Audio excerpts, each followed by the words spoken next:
아프리카 돼지열병 발생 12일째인 오늘 충남 홍성군에서 첫 의심 신고가 접수됐습니다. 인천, 경기, 강원 등 중점 관리 지역 밖에서 의심 신고가 들어온 건 이번이 처음입니다. 방역망이 뚫린 건 아닌지 우려됩니다. 취재기자 연결합니다. 김승재 기자. 네, 행정정책부입니다. 네, 홍성군 첫 의심 신고 상황 전해주시죠. 네, 오늘 오전 충남 홍성군 광천읍의 한 돼지 농장에서 아프리카 돼지열병 의심 신고 한 건이 들어왔습니다. 인천, 경기, 강원 등 중점 관리 지역 밖에서 의심 신고가 접수된 것은 이번이 처음입니다. 방역 당국은 초동 방역팀을 현장에 급파해 주변을 통제하고 소독 작업을 벌였습니다. 동시에 시료를 채취해 농림축산검역본부로 보내 정밀 검사 중입니다. 검사 결과는 오늘 밤쯤 나올 것으로 보입니다. 충청권에서 의심 신고가 접수되면서 아프리카 돼지열병 확산 우려는 다시 커지고 있습니다. 뿐만 아니라 검사 결과에 따라 국내 최대 사육돼지 단지인 홍성군까지 퍼질 수도 있다는 우려가 큽니다.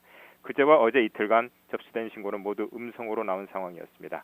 지난 17일 이후 지금까지 확진된 아프리카 돼지열병은 모두 9건입니다. 이 가운데 인천 강화군이 5건, 파주 2건, 연천과 김포 각각 1건씩 발생했습니다. 네, 오늘 오전에 불법 조업 어선 단속과 납포 조사 때도 강도 높은 방역과 검역을 하라는 총리의 지시가 있었습니다. 바다를 통한 유입 가능성에 대비하라는 걸로 볼 수 있겠죠. 그렇습니다. 오늘 오전 10시 이낙연 국무총리가 해양경찰청 서해5도 특별경비단을 찾아 특별히 방역 활동을 강조했습니다. 이 총리가 해경을 찾은 이유는 바다를 통한 유입 가능성 때문입니다. 서해5도 특별경비단이 관할하는 해역은 남북은 물론 중국 어선까지 가까운 거리에서 조업하는 곳입니다. 이 총리는 불법 조업 어선을 납포해 육지로 상륙시켜 조사하는 과정에 질병이 옮겨졌을 가능성을 언급하면서 최고의 전문성을 갖춘 방역 관련 기관들이 동참해 철저하게 방역 활동을 해줄 것을 당부했습니다. 오늘도 불법 조업하던 어선이 납포돼 있다고 들었는데 그 경우 당장 오늘부터라도 최고의 전문성 가진 검역이 이루어지길 바란다고 강조했습니다.